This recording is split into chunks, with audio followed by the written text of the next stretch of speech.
Hi! Happy Mother's Day to all the mothers out there and the kids who mothered themselves. Either way, regardless of your situation, you're very strong and we love you.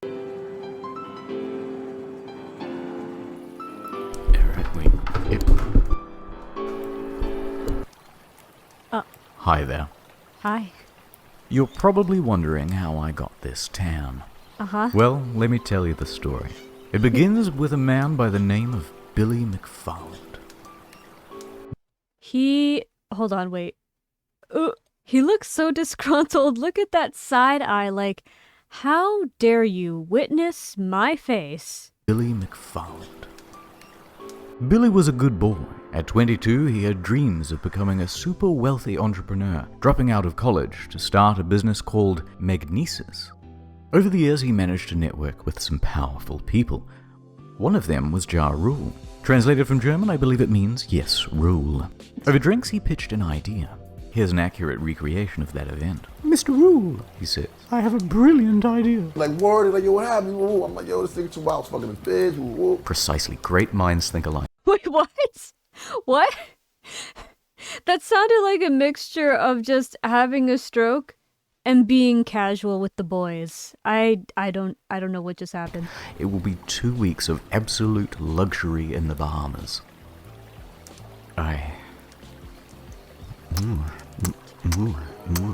Mr. Rule.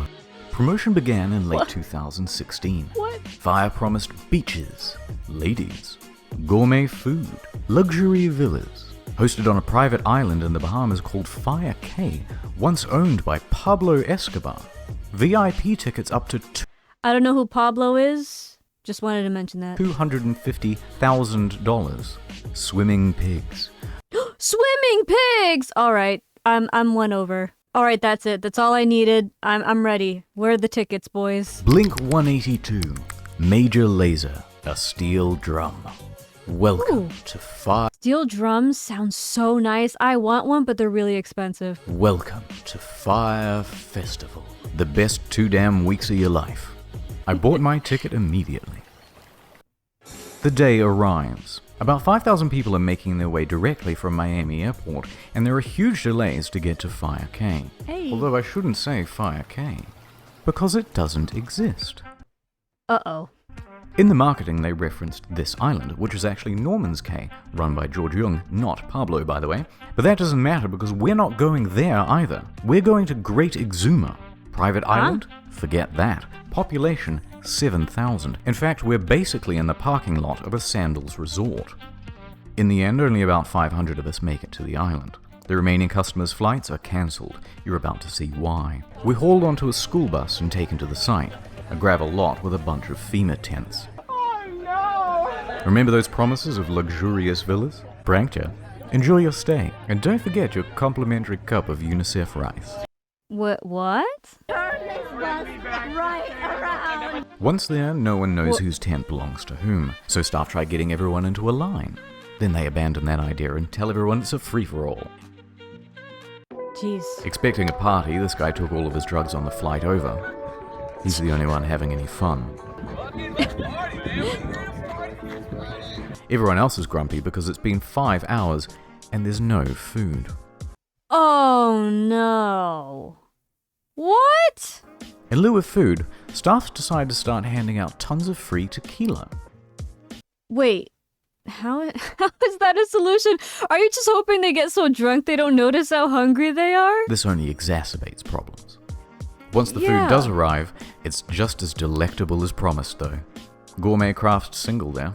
A few hours later, bags arrive on a shipping container. It was getting dark and there was no lighting. So everybody's walking around with their cell phones trying to look for their luggage. Plenty of people had their luggage stolen. But don't worry, if you have any valuables, the festival advertised top-notch security. Here it is. But no one told guests they had to provide their own lock. There are rumors of muggings by the locals. I heard rumors of feral dogs. A tent supposedly caught fire. What? What is going on? The closest beach has a rampant shark problem.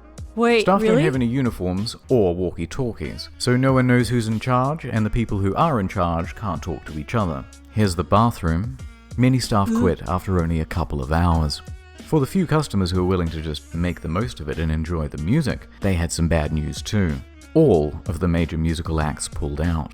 In fact, Major Lazer wasn't even confirmed to go in the first place. So did they just lie about him being one of the acts? The event was promoted as cashless, so all people had were these useless Disney bucks on their Fyre bands, which meant they couldn't buy anything or catch a cab if they were stranded. And even with only 500 people, there are too few tents and beds, so everyone is just stealing each other's. And for any of you thinking you could just escape to the sandals, bad luck. It's peak season and they are absolutely full. People are reaching out to the embassy for help. After a few hours, most people chose to go back to the airport, and the rest were forced back home when the Bahamian government stepped in. The festival was closed. But the exodus from the island made its own problems. Guests spent hours dehydrated and hungover in a hot building. Oh my god. I heard about this a few years ago, and what I didn't understand is just how they even convinced this many people to show up in the first place. I mean, what was the original number of people that was supposed to come? Wasn't it supposed to be a few thousand, like 5,000, something like that? But then only 500 actually went? Like, are these the 500 people that were like a little too trusting? Or what? Like, I don't understand. I don't understand. Why staff locked the door isn't entirely known. But one girl fainted before they were finally reopened. Everyone gets home, and that was the end of it. Except for me. I was rescuing someone, helping them out, and I got lost in the woods. Anyway, back at home, the shitstorm on social media was just ramping up. The Reddit Fyre Festival was created, and it started documenting everything that went wrong at the event. People were circulating a fake tweet by Jar that the whole thing was a social experiment. So question, if this was a real tweet and this is what actually happened, would he have gotten in trouble for it? I feel like he should have still, because it would have been false advertising, right? But I'm just curious. Also, this is hilarious. Some wholesome festival memes there. And it quickly turned into a marketing case study of what not to do. In response, Fyre started serving cease and desist letters to stop people from saying mean things about them. Well, what are you gonna do now? It's too late. The damage has been done. I mean, I'm sure people have photos and videos of your actual event. Like, what are you gonna do? Tell people that they can't, quote unquote, promote the experience of your event? Like, that you did a shitty job. What do you expect? I don't understand these people. Mr. Rule released an official statement online, both apologizing and saying that it's not his fault. Interestingly, he wasn't even on the island at the time. He was giving a concert in Chicago. Although, to their credit, they offer everyone a full refund. Or, you could always let it ride and opt in for tickets to 2018's Fyre Festival. And a VIP ticket to next year's Fyre Festival if they decide to go. I don't know, man. That doesn't seem worth it after how this one went. Exactly. Next year. Meanwhile, Billy is on full damage control. He claims that a storm came in the night before and changed all of the marketing into lies. We got to a point that we were very excited about on Wednesday night with how the two sites looked, and we got hit by a big storm. But the apologies weren't enough. I mean, also, couldn't you have just told people beforehand and been like, hey, sorry, this thing happened last minute. Don't take an airplane to this island for this experience. It's actually not going to happen because we don't want to give people a shitty experience. We'd much rather you just wait till we can actually do the event properly. Like, what? A few days later, and the first lawsuit was served. Attorney Ben Misalis doesn't think it's funny. He's filed a $100 million class action lawsuit against the organizers. Then another suit. Then 7 more. Then the feds got involved, claiming Billy had committed wire fraud. Serious charges with serious prison time. More on that later. But first. Right now, let's go into the history of Fyre Festival. The marketing was clever. To get the word out, they got in touch with about 400 influencers. Instagram. I understand that influencers have their place, but I really don't like influencers. Because from what I can tell, like, they're not actually invested in the well-being of their audience. They're just like, let me have a certain appearance or put on this certain idea of who I'm supposed to be and what my lifestyle is. And then when enough people are impressed by that, then I redirect them to something that may not even be reputable because complete strangers are sometimes trusting of other people. I really don't like influencer culture. But that's just me. I don't know if that's a hot take or what, but especially on Instagram, I feel like there's a lot of people out there who aren't actually caring about their audience. Celebrities. And they offered them VIP tickets or cash to promote the event.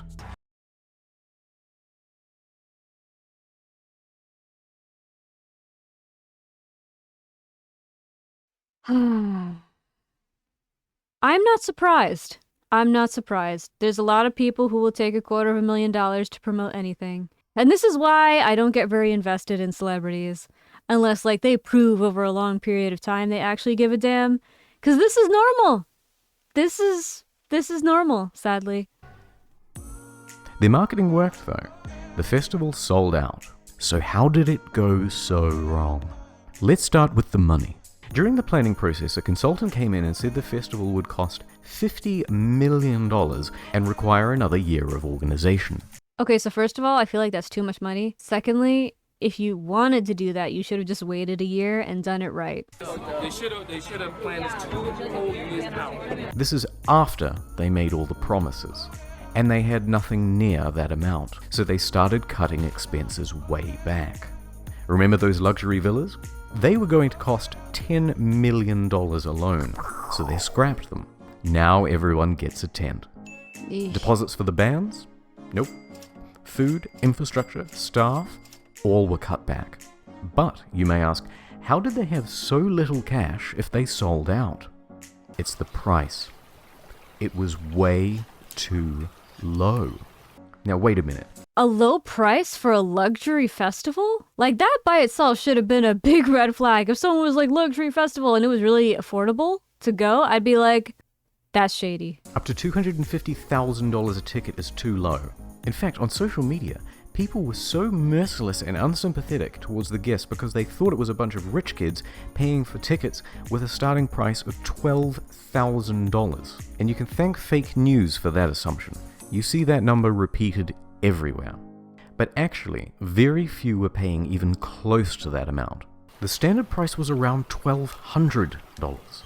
Which, if you think about 2 weeks in the Bahamas with practically all of your expenses taken care of, that's pretty bloody good. It is. It's too good. It sounds too cheap. In fact, some tickets were as low as $500. 6 months ago, got together. Yeah, that would have tipped off my red flag detector right there. And got the early bird special for about $500. And this covered food, transportation, ticket, and somewhere to sleep. How on earth were they going to break even with that?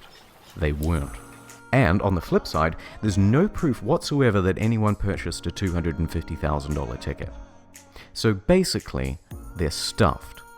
Billy has to start taking tough short-term loans just to keep afloat. Which, by the way, is why they did the fire bans. It was to raise cash. It's reported that up to $2 million in Firebucks in-game currency was spent in the lead up to the event. But this wasn't even close to enough. Practically broke, and with the event only a few weeks away, the more experienced staff suggested postponing. But he didn't listen because he's a good boy who knows what he's doing? Aww. Thanks to those short-term loans, he couldn't. So he insisted on going forward. Those staff tried to control the damage by telling celebrities and public figures not to go. How was the Fyre Festival? I don't like being angry at people or anything. Like, maybe she didn't know what she was signing up for, but at the same time, you deserve that because you didn't know what you were signing up for and you promoted it anyway. Yeah, so Billy and Jar are in some serious trouble. But let's please have one failed festival that has a sequel. Well, Billy is out on $300,000 bail. His assets were frozen as at May 18th. He dropped his expensive attorneys. He's selling his property in New York. He tried to sell Magnesis for $150,000, but it was cancelled for being fraudulent. Massively in debt and with no hope of paying it back, Fyre went into involuntary bankruptcy. And that is the end of Fyre Festival. I'll keep you posted about whether Billy is going to jail. Wait, he's not in jail yet? Well, did he? Hold on. Wait, I need to know this. Let me Google this really quick. Hold on. McFarland was released from prison in 2022 after doing 4 years of a 6-year sentence as a result of pleading guilty to charges. I don't know, man. Is 4 years enough? Billy Warren's Fyre Festival 2 is finally happening. I don't know how I feel about that, man. I don't know. I feel like that was a really big disaster. A person like this shouldn't be allowed to have a sequel event. Like, he should just not be allowed to host major events. That's cringe. So long, Fyre Festival. You were too beautiful for this world. And as for me... I mean, I think it was just, you know, a dumpster fire. Well, it's time to go home.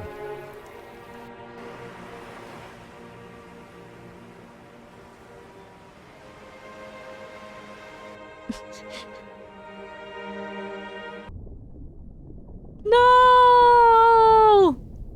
Internet historian. So cringe. I heard about the Fyre Festival years ago, but didn't realize how bad things really were.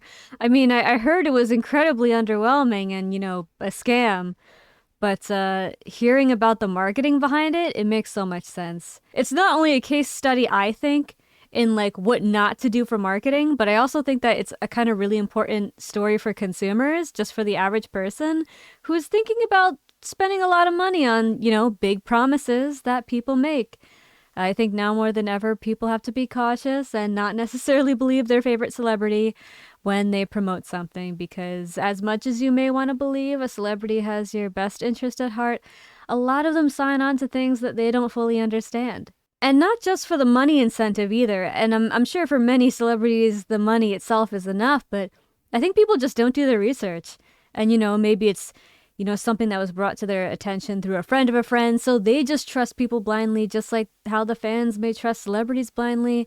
And I think it's just an overall lesson in do your due diligence, do research, be cautious.